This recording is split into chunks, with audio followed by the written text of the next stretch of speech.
On the morning of August 12th, 1843, a woman's scream shattered the silence of Willowbrook Plantation in South Carolina's Low Country. What Catherine Hargrove witnessed in her husband's private quarters that morning would trigger a scandal so devastating that newspapers refused to print the details for 60 years. Within 3 days, over 300 citizens gathered in Beaufort's town square to witness a punishment so brutal that witnesses carried the memory to their graves. The county sealed all documents until 1923, and when historians finally opened them, they discovered the truth was far darker than any rumor.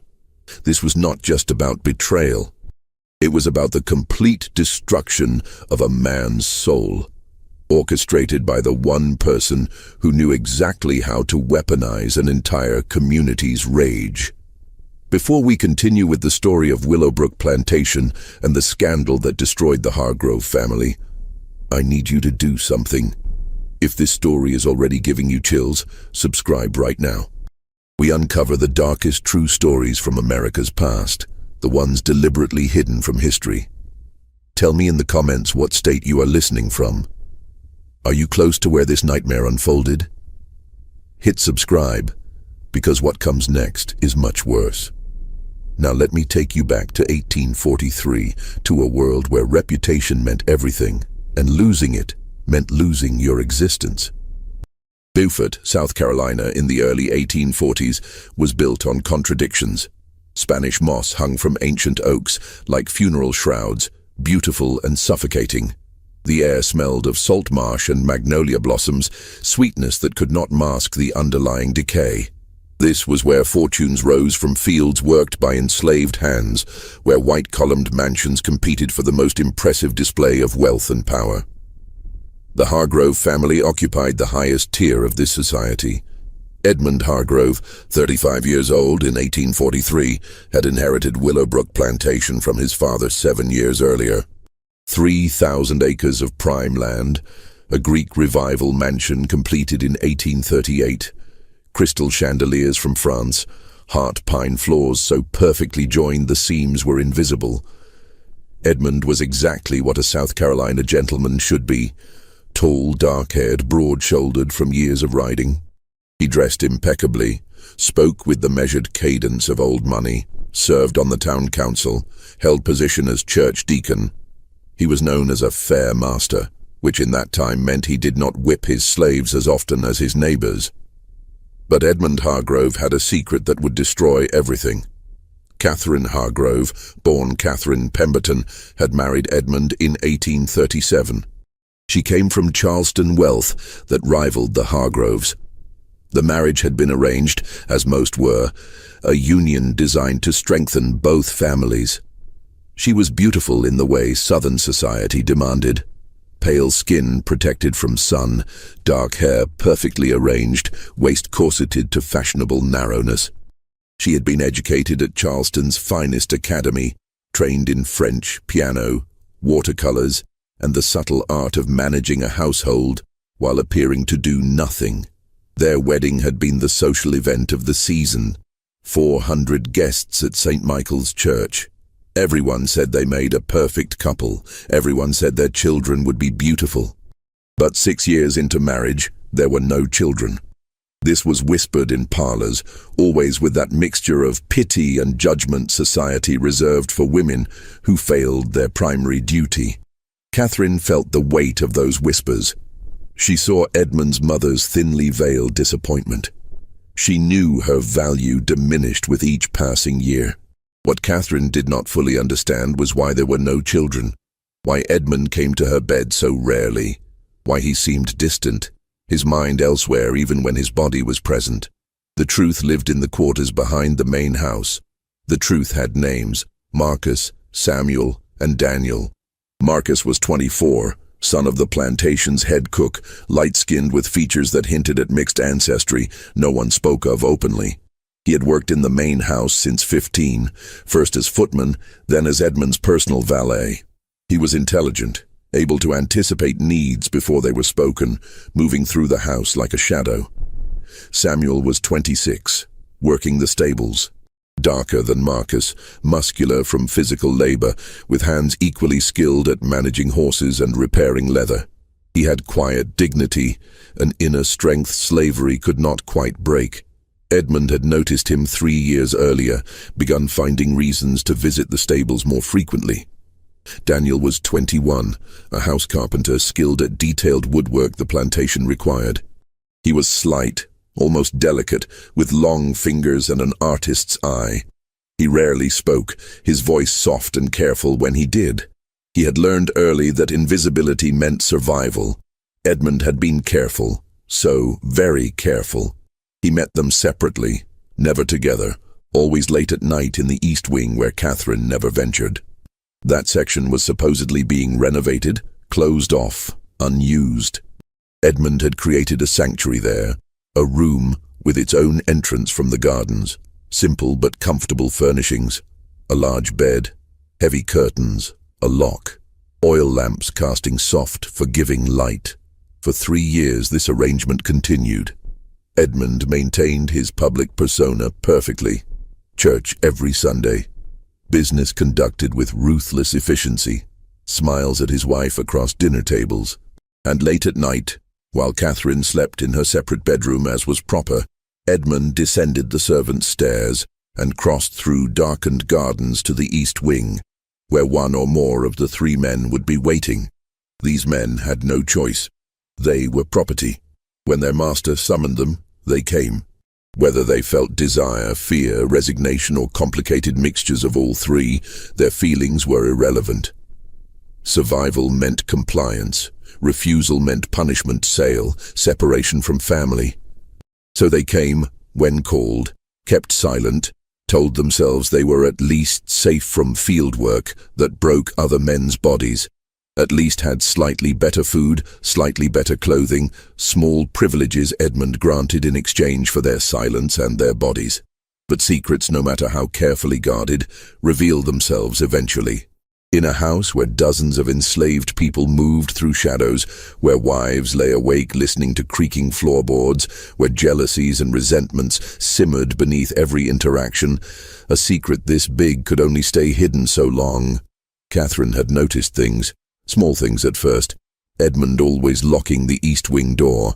Him seeming energized certain mornings, almost cheerful, after weeks of distant moodiness. Marcus moving through the house with particular tension, eyes never quite meeting hers. Samuel always in the garden late at night when he should be in the quarters. Daniel sometimes with bruises on his neck, marks that looked like they might be from fingers, from lips. She had noticed and pushed these observations away because the alternative was unthinkable. No southern gentleman would do such things. Impossible, unnatural, against God and nature and every law of civilized society. But Catherine was not a fool. She had been raised in a world where women learned to observe, to read subtle signs men thought they were hiding. 6 years as wife to an increasingly distant husband, enduring pitying looks and whispered conversations, feeling her worth diminish with each childless year. And slowly, like water seeping through foundation cracks, truth had begun penetrating her carefully maintained denial. On the night of August 11th, 1843, Catherine made a decision. She would know the truth. Whatever it was, however terrible, she would see it with her own eyes. Catherine waited until the house was dark and still. She heard Edmund's footsteps in the hallway, heard him descend the servants' stairs. She gave him 10 minutes, enough time to reach the East Wing, to settle in, to believe himself safe. Then she rose from her bed, wrapped a dark shawl around her white nightgown, and followed. The garden was illuminated only by quarter moon and faint glow from slave quarters. Catherine moved carefully, bare feet silent on brick paths. She could hear cicadas in trees, distant river sounds, her own heart pounding so hard she thought it might wake the entire plantation. She reached the East Wing. The side door was slightly ajar. Light flickered from within, casting shifting shadows. Catherine approached slowly, breath shallow, hands trembling. She looked through the gap in the door. The room was larger than expected, furnished with care that made clear this was no temporary arrangement. The bed dominated the space, covered in fine linens Catherine recognized as missing from household inventory. Oil lamps cast warm light across the scene. Edmund was on the bed, unclothed, his body intertwined with three others. Marcus, Samuel, and Daniel were with him, moving together in ways that left no doubt about what was happening.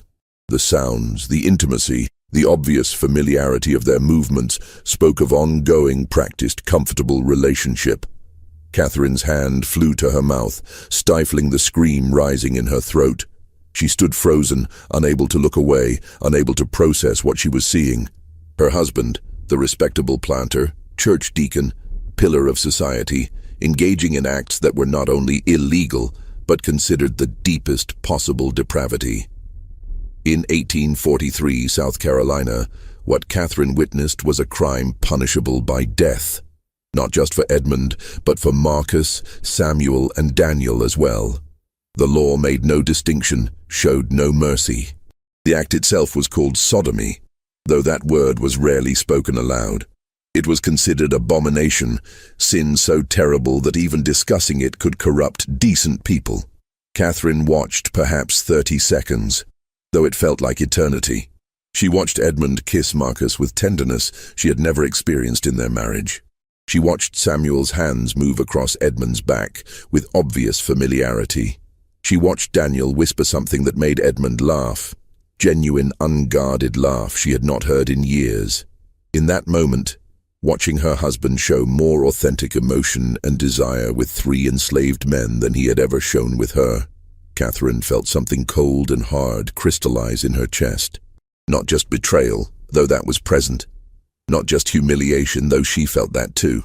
What she felt was rage, pure, focused, calculating rage. She had given this man 6 years of her life, endured whispers and judgment, diminished herself trying to be the perfect wife. And all the while, he had been here, in this room with these men, living his true life while she lived a lie. Catherine backed away from the door, mind already racing. She returned to the house, climbed stairs to her room, sat at her writing desk. Her hands were steady now, breathing calm. She lit a candle and pulled out paper. She began to write 3 letters. 1 to Edmund's mother, 1 to Sheriff Charles Dunmore, 1 to Edmund himself. In each, she described what she had witnessed, sparing no necessary detail to convey the full horror. She sealed all 3 letters, then walked to Edmund's door and slid his letter underneath. She returned to her room and lay in bed, fully dressed, waiting for sunrise. Edmund found the letter at dawn. He picked it up, broke the seal, read. Color drained from his face. Hands began shaking. He read 3 times, as if repetition might change the words. Catherine had seen him. She knew everything. And she had already written to the sheriff and his mother. Edmund's first instinct was panic. Run. Saddle a horse. Ride north. Disappear. But where would he go? He was a plantation owner whose entire identity was tied to this land. He had no skills beyond managing enslaved labor and maintaining social position. Without Willowbrook, without the Hargrove name, he was nothing. His second instinct was denial. Perhaps he could convince Catherine she misunderstood. But even as these thoughts formed, he knew they were desperate and foolish. Catherine had described details proving beyond doubt she had witnessed exactly what she claimed. His third instinct was rage. How dare she threaten him? But that rage died quickly, because Edmund knew the truth. He had betrayed her, lived a lie, and in the rigid moral universe of antebellum South, what he had done was unforgivable. He walked to Catherine's bedroom and knocked. No answer. He tried the handle. Locked. He knocked again, harder. Catherine, we must talk, please. Her voice came from behind the door, calm and cold. There is nothing to discuss, Edmund. The letters have been sent. Sheriff Dunmore will arrive within the hour. Your mother shortly after.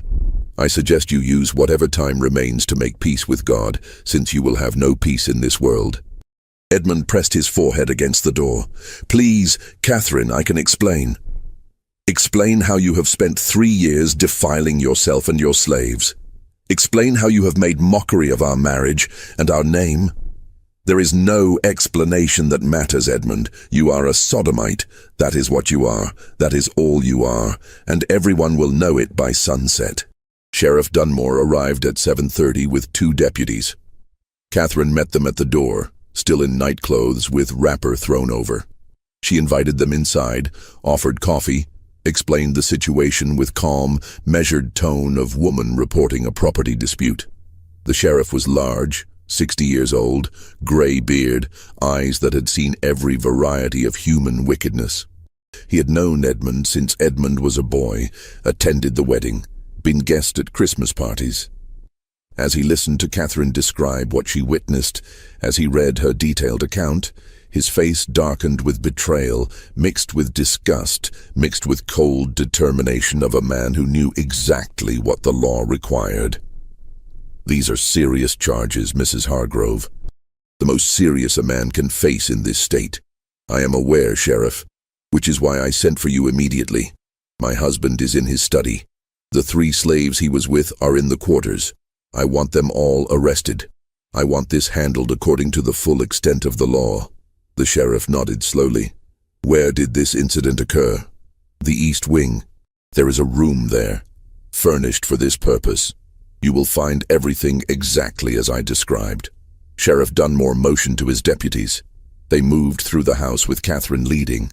She showed them the East Wing, the side door, the room itself. The bed was still unmade, lamps still burning low.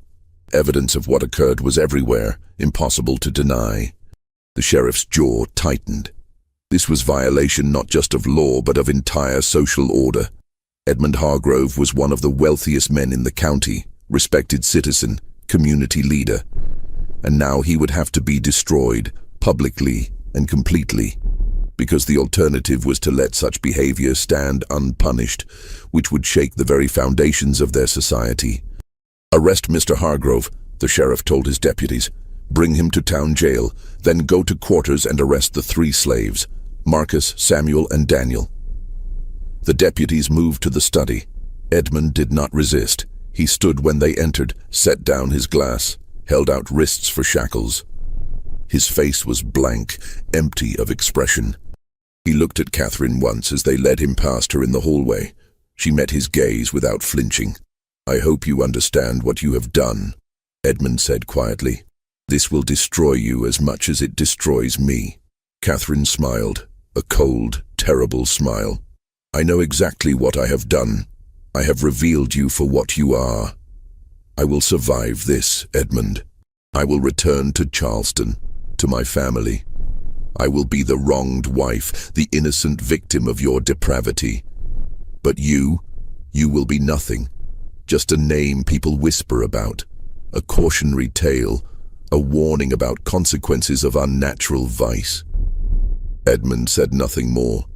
Deputies led him outside to a waiting wagon. Within minutes, he was on his way to Beaufort Town Jail, shackled like common criminal. His fall from grace so sudden and complete, it seemed almost unreal. Marcus, Samuel, and Daniel were taken from quarters in chains. Their families watched in silent horror, understanding their loved ones were caught in something that would likely end in death. In 1843, South Carolina, slaves had no legal defense against such charges. If a white man claimed they participated in sodomy, their guilt was assumed. By noon, all 4 men were locked in separate cells. By evening, everyone in Beaufort knew. The news spread like wildfire, whispered in shops and parlors, discussed in horrified tones over dinners, debated in taverns.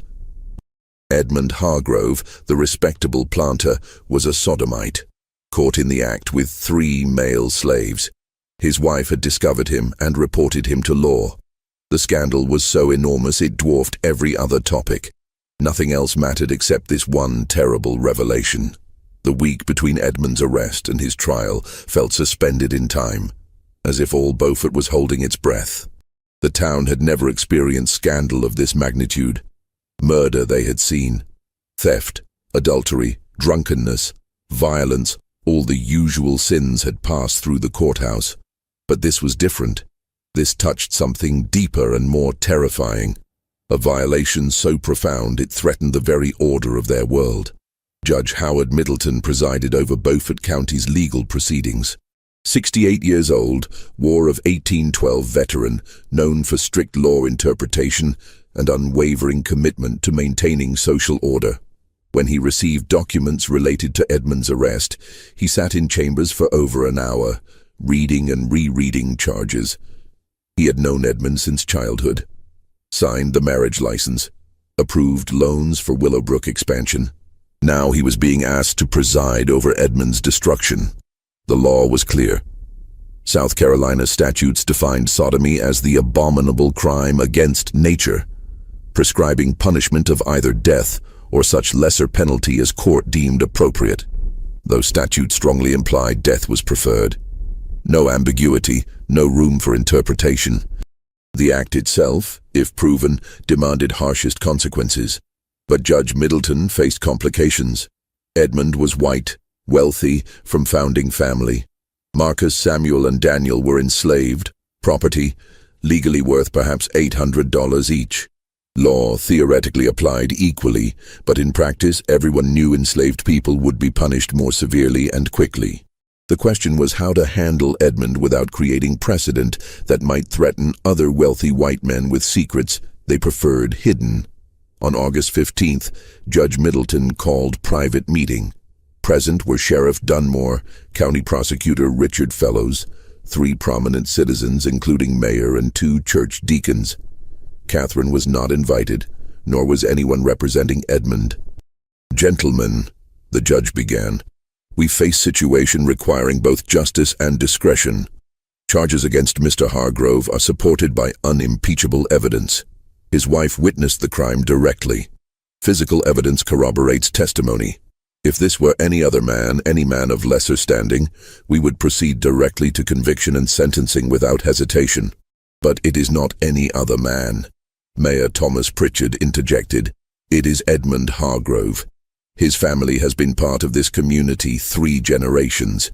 His plantation employs hundreds, directly or indirectly. If we execute him, what happens to his slaves?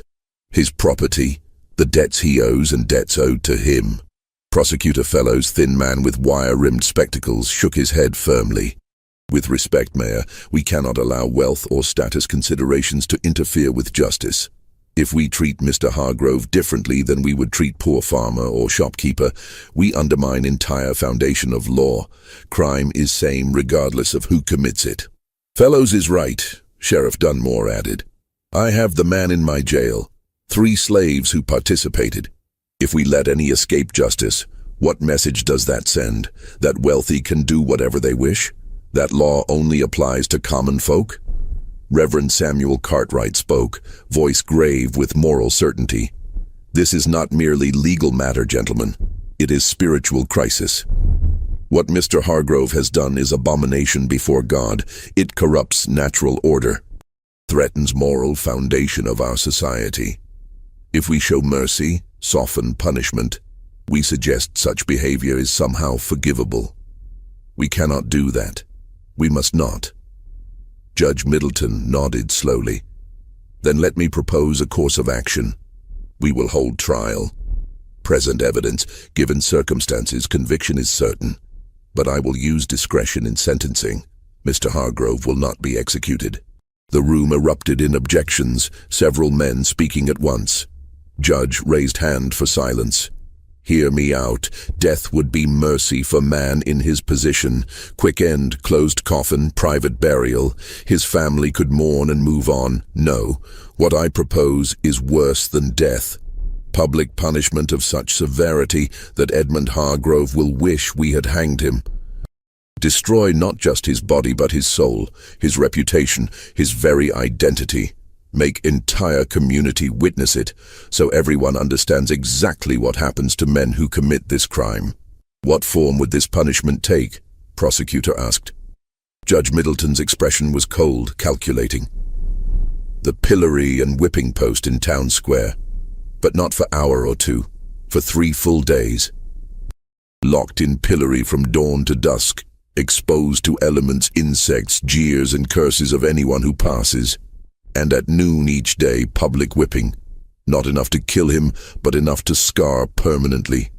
enough to ensure for rest of his life he carries marks of shame on his body. Room fell silent. Even men most insistent on harsh punishment seemed taken aback by brutality of proposal. "And the slaves?" Reverend Cartwright asked quietly. "They will be hanged," Judge said without hesitation. "They are property who corrupted their master. They seduced him into depravity. They will serve as example of what happens when slaves step beyond their place." "Executions will precede Mr. Hargrove's punishment by 1 day, so he knows what his actions have cost them." Sheriff Dunmore frowned. "That is not just, Your Honor. By all accounts, Hargrove initiated these relationships. Slaves had no choice, could not refuse their master. Justice and necessity are not always aligned, Sheriff. Law requires all participants in sodomy be punished. More importantly, white citizens need to see natural order restored. White men may fall, but they fall from great height. Slaves who participate in such acts must be eliminated entirely. It is harsh, but only way to maintain control." Men exchanged glances. Slowly, reluctantly, they nodded agreement. Solution satisfied no one completely, but balanced competing demands of law, social hierarchy, and need to make example that would resonate far beyond Beaufort. But Judge Middleton had not factored in Catherine Hargrove. She was not present, but she had sources. One of Judge's clerks, young Benjamin Porter, courting Catherine's cousin, overheard conversation and repeated it to his fiancée, who immediately sent word to Catherine. When Catherine learned the plan, she was not satisfied. She had wanted Edmund destroyed, but had not considered Marcus, Samuel, and Daniel would be executed. Despite everything, despite her rage, she understood these 3 men had been trapped in an impossible situation. They were property, had no choice but to obey master's commands. To execute them for Edmund's depravity seemed like miscarriage of justice, even by twisted standards of slave society. But Catherine also understood something else. If Marcus, Samuel, and Daniel died before Edmund's public punishment, if they were hanged and buried before town witnessed Edmund's humiliation, then Edmund would become martyr of sorts. People would whisper he had loved his slaves, sacrificed himself for them, that there was something tragic and romantic about his fall. Catherine could not allow that narrative. She sent word to Judge Middleton requesting private meeting. He agreed, curious about what woman at Scandal Center could possibly want. They met in his chambers 2 days before trial. Catherine arrived, dressed in full mourning black, though no one had died. Deliberate choice, visual representation of death of her marriage, her hopes, her future. She sat across from Judge with perfect posture, hands folded, expression calm. "Your Honor, I have heard of your intended sentence for my husband and the 3 slaves involved in his crime." Judge raised eyebrow. "That was private discussion, Mrs. Hargrove. How did you come to know of it?" "In town this size, Your Honor, very little remains private long. But I am not here to question your authority or judgment. I am here to make request." "Speak, then." "I request punishment of all 4 men occur simultaneously, that Marcus, Samuel, and Daniel not be hanged separately, but be present during Edmund's 3 days in pillory and whipping, that they be forced to watch what becomes of the man who used them, and that Edmund be forced to watch their executions on final day, after his punishment is complete." Judge leaned back, studying her. "That is remarkably cruel, Mrs. Hargrove, even for wronged wife. My husband showed me no mercy, Your Honor, showed our marriage no respect, showed God's law no reverence. Why should I show him mercy now? Why should he be granted dignity of being punished alone, where he can imagine himself victim? Let him see what his desires have cost. Let him watch those 3 men die, knowing his actions brought them to gallows. Let entire town see complete picture of his depravity and its consequences." Judge Middleton was silent for a long moment, then nodded slowly. "Your request is granted. I will modify sentence accordingly. Trial will proceed in 3 days. Punishment will begin day after verdict. It will be exactly as you described." Catherine stood, smoothed her black skirts, offered Judge Small cold smile. "Thank you, Your Honor. Justice should be complete. Entire story should be told. Nothing should be hidden. The trial began August 18th, 1843. Courtroom packed beyond capacity. People stood in aisles, crowded doorways, pressed against windows trying to hear every word. This was not just trial. It was social event of decade, spectacle that would be discussed and debated for years. Edmund was brought in wearing shackles. He had not been allowed to change clothes since arrest.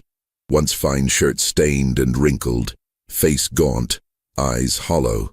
He looked like man who had already died inside, going through motions of living because he had no other choice.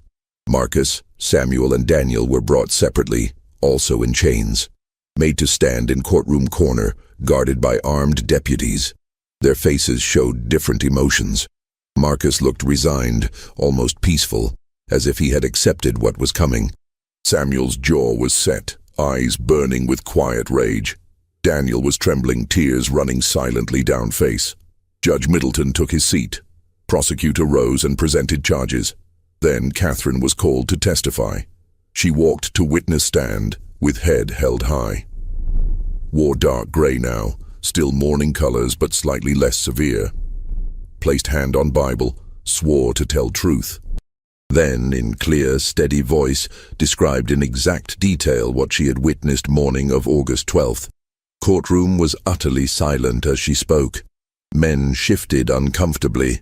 Women fanned themselves, whether from heat or shock, impossible to say.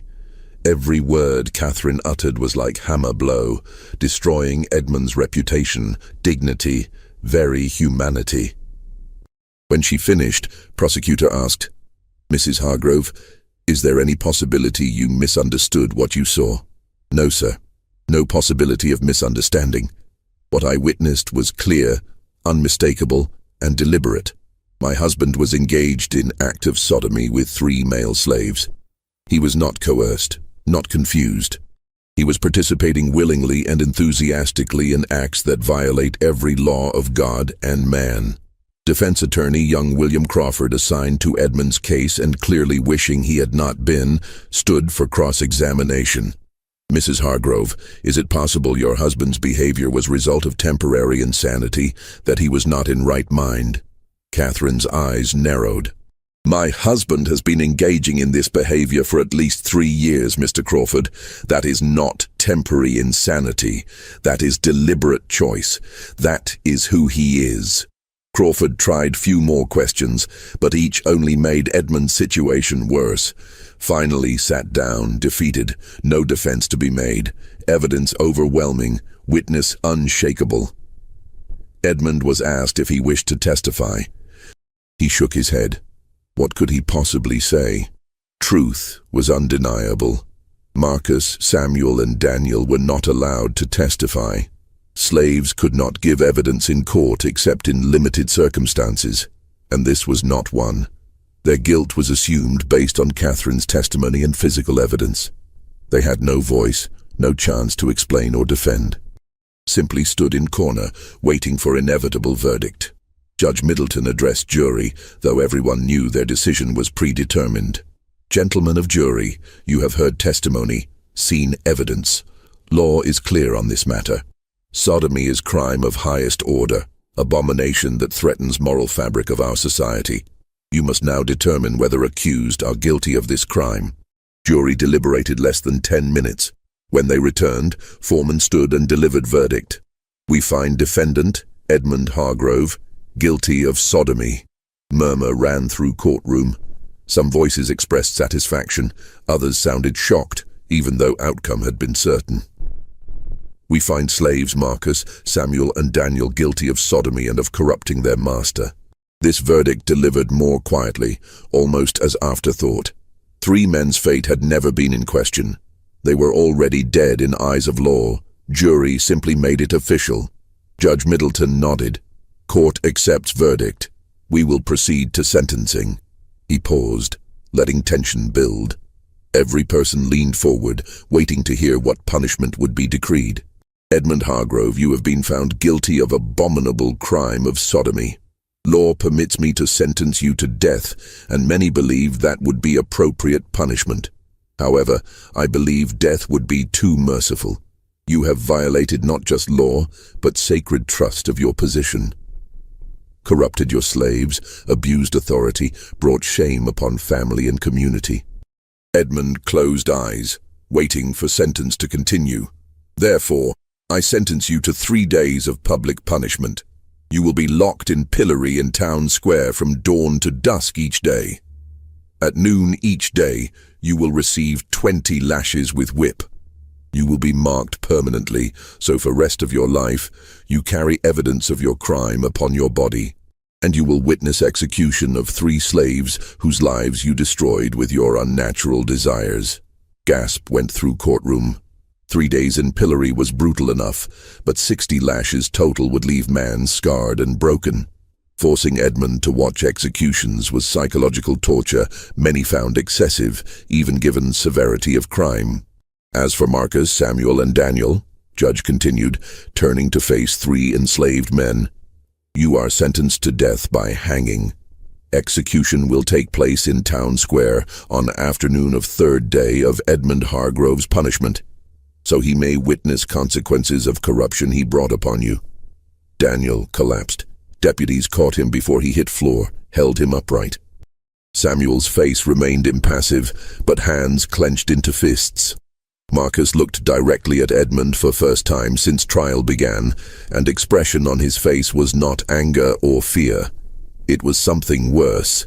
It was pity. Judge Middleton struck gavel. This court is adjourned. Sentence will be carried out beginning tomorrow at dawn. May God have mercy on all your souls. Courtroom erupted in conversation as people filed out. Some satisfied justice had been served, others disturbed by severity. Many already planning to attend public spectacle, drawn by morbid curiosity and knowledge they were about to witness something that had never happened in Beaufort before. Catherine left without looking at Edmund. She had achieved what she set out to do. Truth was public. Edmund was destroyed. She would soon be free to leave this place and never return. Morning came too quickly. Sun rose over Beaufort, casting golden light across town square. Already people were gathering, chairs set up for prominent citizens. Others stood in groups talking in low voices. Children were kept home, but teenagers and adults filled square until there was barely room to move. In center stood pillory, wooden frame with holes for head and hands, and beside it, whipping post, thick wooden pole with iron rings for securing condemned. Both had been freshly painted, as if someone wanted them to look their best for this historic occasion. At dawn, Edmund was brought from jail. He wore only trousers, torso bare, feet without shoes, hands bound behind back. Deputies led him to pillory and locked him in position, head and hands secured, body bent forward, completely immobilized. Morning sun was already hot. Within an hour, Edmund was sweating. Within 2 hours, flies had found him. Within 3 hours, his back was burning from sun exposure and legs shaking from strain of standing in one position. And people watched. Some jeered and called insults. Others simply stared in silence. Few felt pity, but kept it to themselves, knowing expressing sympathy for Sodomite would bring suspicion on their own character. Catherine arrived mid-morning, accompanied by 2 female relatives from Charleston, who had come to support her. She stood at distance from pillory, not close enough to speak to Edmund, but close enough that he could see her if he raised eyes. She wanted him to know she was there, witnessing his humiliation, ensuring it was complete. Marcus, Samuel, and Daniel had been brought from jail and forced to stand at square's edge, chained together, guarded by deputies. They watched Edmund's punishment with varying reactions. Marcus kept expression neutral, showing nothing. Samuel watched with grim satisfaction, glad to see man who used him now suffering. Daniel could not watch at all. He kept eyes on ground, unable to bear sight. At noon, real punishment began. Sheriff Dunmore approached pillory with long leather whip. Crowd fell silent, every eye fixed on scene about to unfold. Edmund Hargrove, Sheriff announced loud enough for everyone to hear, "You have been sentenced to 20 lashes. May this punishment serve as reminder of consequences of your crime, and as warning to any other man who might be tempted to follow your path. Edmund's body tensed. He had been whipped once as child, few strokes for childhood mischief, but that had been nothing compared to what was coming. He tried to prepare himself, but there was no preparing for this. First lash came without further warning. Leather strip cut across Edmund's bare back with crack that echoed across square. Edmund gasped, but did not cry out. Thin line of red appeared on his skin. Second lash followed quickly, then third. By fifth lash, Edmund was groaning with each blow. By 10th, he was crying out, unable to maintain composure. By 15th, he was sobbing, body shaking with each impact. Skin on back was torn in multiple places, blood running down to soak into waistband of trousers. 20th lash finally came. Edmund sagged in pillory, held upright only by wooden frame imprisoning him. Crowd was silent now. Initial excitement of witnessing punishment replaced by uncomfortable reality of watching human being broken. Sheriff Dunmore coiled whip and stepped back. Edmund would remain in pillory until sunset, still exposed, still suffering, but at least whipping was over for today. He drifted in and out of consciousness as afternoon stretched endlessly. People came and went, some staying hours, others just passing through to see spectacle with own eyes. Finally, as sun approached horizon, Sheriff returned. He unlocked pillory, and Edmund collapsed immediately, unable to stand. Deputies caught him, dragged him back to jail, where doctor had been ordered to examine him and ensure he would survive to endure next 2 days. Second day began exactly like first. Edmund brought out at dawn, locked in pillory, exposed to sun and insects and jeers of crowd. His back was massive scabbed lacerations from previous days' whipping. Every movement pulled at wounds, sending fresh waves of pain through body. Catherine returned as she had day before. She stood in her black dress, face shaded by parasol, watching without expression. People had begun whispering about her, calling her cruel, calling her vindictive. But they also understood her rage. She had been wronged in way few women could imagine. At noon, whipping began again. 20 more lashes across Edmund's already damaged back. This time he screamed from first blow. There was no dignity left, no strength to maintain composure. He screamed and begged and pleaded for mercy, but none came. Law had decreed 20 lashes, and 20 lashes he received. When it was over, Edmund's back looked like raw meat. Doctor would later comment he had never seen man whipped so severely survive. But Edmund did survive, though there were moments when he wished he had not. Third day arrived. Edmund was brought to pillory for final time. His body was barely recognizable. Back covered in blood-soaked bandages, face swollen from sun exposure and insect bites. Legs could barely support weight, but sentence was clear. 3 days in pillory, 3 sessions of whipping. Law would be fulfilled. Crowd that day was largest yet. Word had spread throughout county. People had traveled from neighboring towns to witness conclusion of Edmund Hargrove's punishment and execution of 3 slaves. Square was so packed that deputies had to form perimeter to keep crowd from pressing too close to pillory and gallows that had been erected overnight. Gallows were simple but effective, wooden platform with 3 nooses hanging from crossbeam. They had been positioned so Edmund, locked in pillory, would have clear view of executions. This was Catherine's final gift to her husband, knowledge that his desires had directly caused these men's deaths, and obligation to watch as they died. Final 20 lashes came at noon. Edmund barely reacted this time. He was beyond screaming, beyond begging. He simply endured, body jerking with each impact, blood flowing freely from reopened wounds. When whipping ended, he hung limply in pillory, more dead than alive. But he was conscious. That was important. Doctor had been instructed to keep him conscious no matter what, because he needed to witness what came next. At 2 o'clock in afternoon, Marcus, Samuel, and Daniel were brought from jail. They walked through crowd, chains clanking with each step. People fell silent as 3 men climbed steps to gallows platform. Minister, Reverend Cartwright, stood on platform, waiting. He held Bible and attempted to offer final prayers, but Daniel interrupted him. "Save your prayers, Reverend," Daniel said, voice surprisingly strong despite fear.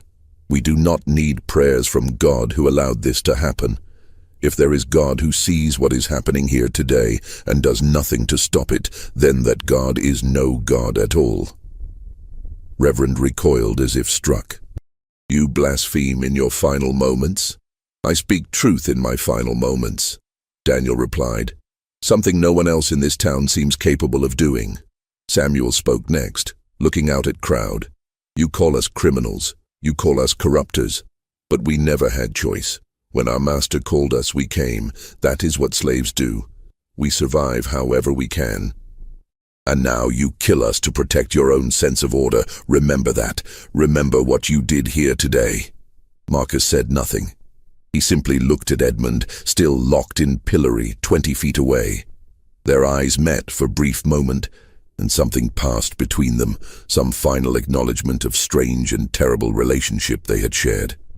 Executioner, man named John Kelly, who served as county's designated hangman, placed nooses around each man's neck. He adjusted them carefully, ensuring they would work as intended, then stepped back and waited for signal from Judge Middleton, who stood at base of gallows. Judge looked at pocket watch. At exactly 2:15, he nodded. Executioner pulled lever. Trapdoors beneath Marcus, Samuel and Daniel opened simultaneously. 3 men dropped, ropes went taut, and necks broke with audible cracks that carried across silent square. They died quickly at least. That was only mercy afforded them. Bodies swung gently in afternoon breeze, 3 men who had been property in life and remained property even in death. Edmund watched it all. He watched Marcus die. He watched Samuel die. He watched Daniel die.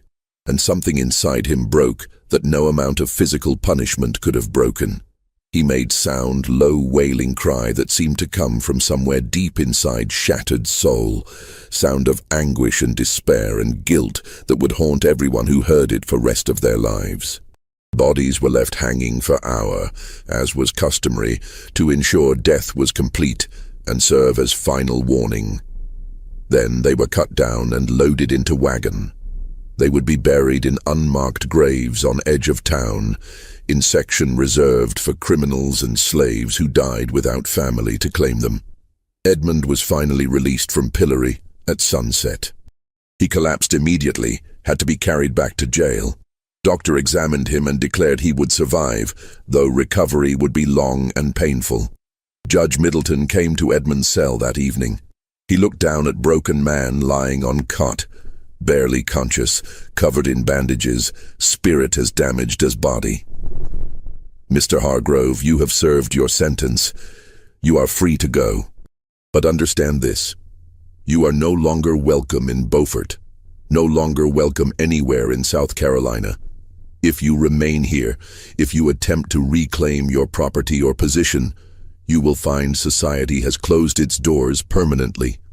My advice is to leave. Go west, go north, go anywhere but here, and pray no one where you land ever learns your name or history." Edmund said nothing. There was nothing to say. His life as he had known it was over. Everything he had been, everything he had worked for was gone. He was ghost now, living reminder of what happened to men who violated unwritten rules of Southern society. 3 days later, after enough recovery that he could stand and walk with assistance, Edmund left Beaufort. He took nothing but clothes on back, and small amount of money court had allowed him to keep from sale of possessions. Willowbrook Plantation was sold at auction to pay debts. Enslaved people, including Marcus's wife Rachel, were sold separately to various buyers throughout region. House was purchased by family from Charleston, who renamed it and tried to erase all connection to Hargrove name. Edmund disappeared into vastness of America. Some said he went to Texas. Others claimed he died within year, unable to survive without privilege and protection he had always known. Few whispered he went to California during Gold Rush, lost himself among thousands of other men running from their pasts. But no one knew for certain. Edmund Hargrove simply ceased to exist, as thoroughly as if he had been executed alongside Marcus, Samuel, and Daniel. Catherine returned to Charleston as she had planned. She resumed maiden name, Pemberton, and told everyone her husband had died. Incensed, this was true. Man she had married no longer existed. Her family welcomed her back, sympathetic to ordeal, understanding she had been innocent victim of monstrous deception. She never remarried. She lived quietly, managing inheritance, attending church, maintaining appearance of respectable widow. But people who knew her said something had changed in her eyes, something hard and cold that had not been there before. She had destroyed her husband completely, and in doing so, perhaps destroyed something in herself as well. Years passed. Scandal of Willowbrook Plantation faded from immediate memory, though it remained cautionary tale whispered to young men about consequences of unnatural vice. County documents remained sealed, as Judge Middleton had ordered, protecting reputations of families involved. But in 1897, 54 years after events occurred, something unexpected happened. Young historian named Thomas Bradford, researching antebellum South Carolina for his doctoral thesis, applied for access to sealed county records. After considerable debate, Judge granted permission, reasoning that enough time had passed, that everyone directly involved was long dead, that history deserved truth. Bradford spent 3 months reading through documents, trial transcripts, Catherine's testimony, letters between judge and various officials, eyewitness accounts of punishment and executions, medical reports on Edmund's condition, financial records of plantation sale. Everything had been meticulously preserved. Bradford was shocked by what he discovered, not just by events themselves, though those were disturbing enough, but by what documents revealed about antebellum society. Rigid moral codes enforced through spectacular public violence. Laws that made no distinction between willing participants and enslaved people who had no choice. Communities' eagerness to witness suffering, to participate in destruction of one of their own, when he violated social order. He published his findings in 1899 in academic journal with limited circulation. Article caused minor controversy among historians, but was largely ignored by general public. Story was too old, too disturbing, too at odds with romantic myths about Old South that were being promoted in that era.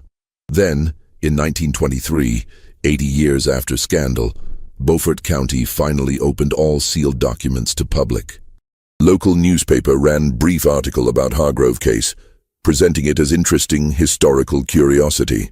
Article mentioned that Catherine Pemberton had lived until 1902, dying at age 87 in Charleston. That Edmund Hargrove's ultimate fate remained unknown.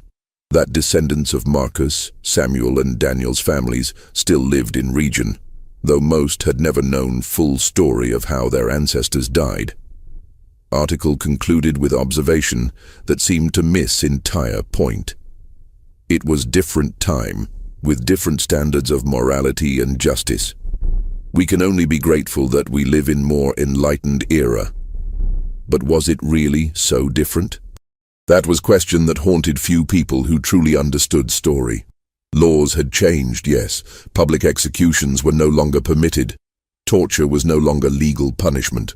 But human capacity for cruelty in service of maintaining social order, for using law to destroy those who threatened established hierarchies, for creating scapegoats and demanding blood sacrifices to appease collective fear and rage. Had any of that truly changed? In 2015, small historical society in Beaufort erected marker near site, where gallows had stood in 1843. Marker acknowledged that 3 enslaved men, Marcus, Samuel, and Daniel, last names unknown, had been executed on this spot for crimes that modern understanding recognized they could not have refused to commit. Marker called it injustice, called it tragedy, called it reminder of laws and social systems that valued property rights over human dignity. Marker said nothing about Edmund Hargrove, nothing about Catherine, nothing about 3 days in pillory or 60 lashes that left permanent scars. That part of story remained too uncomfortable, too complex, too resistant to simple moral lessons about past injustices. because Edmund was both perpetrator and victim. He had used his power to coerce enslaved men into sexual relationships, making him abuser regardless of his own desires. But he had also been destroyed by society that gave him no way to exist as who he truly was, forcing him to hide, to lie, to create secret room where he could be authentic for few stolen hours. Catherine was both victim and perpetrator. She had been genuinely wronged, trapped in loveless marriage, subjected to years of humiliation and judgment. But she had also orchestrated punishment of extraordinary cruelty, ensuring not just Edmund's physical destruction, but his psychological and spiritual annihilation. Marcus, Samuel, and Daniel were purest victims in story, men who had no choices, no power, no voice, who were used and then executed to maintain social order they had no role in creating. Their deaths were legal murder, sanctioned by courts and witnessed by hundreds who convinced themselves they were upholding justice and morality. And crowd, 347 citizens who gathered in Beaufort Town Square over 3 August days in 1843, who watched man being tortured and 3 men being hanged, who brought their families to witness, who jeered and threw things and called it righteousness. What were they? Were they monsters? Or were they ordinary people who had been taught that maintaining social order required spectacular violence, that some lives were worth less than others, that public suffering served higher purpose? These questions have no easy answers. History rarely does. What happened at Willowbrook Plantation and in Beaufort Town Square was not aberration. It was logical extension of laws and social systems that existed throughout antebellum South, throughout America, throughout human societies that build themselves on hierarchies of power and enforce those hierarchies through violence. Story remains disturbing not because it is so different from our world, but because it reveals uncomfortable truths about human nature, about how quickly compassion disappears when we are told that cruelty serves justice, about how easily we convince ourselves that destroying others protects our own safety and virtue. Edmund Hargrove, Catherine Pemberton, Marcus, Samuel, Daniel, Judge Middleton, Sheriff Dunmore, Reverend Cartwright, and 347 witnesses are all dead now. Their world is gone. But echoes of what they did, choices they made, violence they perpetrated or witnessed or endured, those echoes remain. Listen carefully and you can still hear them. What do you think of this story? Do you believe everything was revealed? Or are there still secrets buried in Beaufort's past? Leave your comment below. If you enjoyed this dark tale from American history and want more stories like this, subscribe to Liturgy of Fear, hit that notification bell, and share with someone who loves historical mysteries. See you in the next video, where we will uncover another forgotten nightmare from America's past.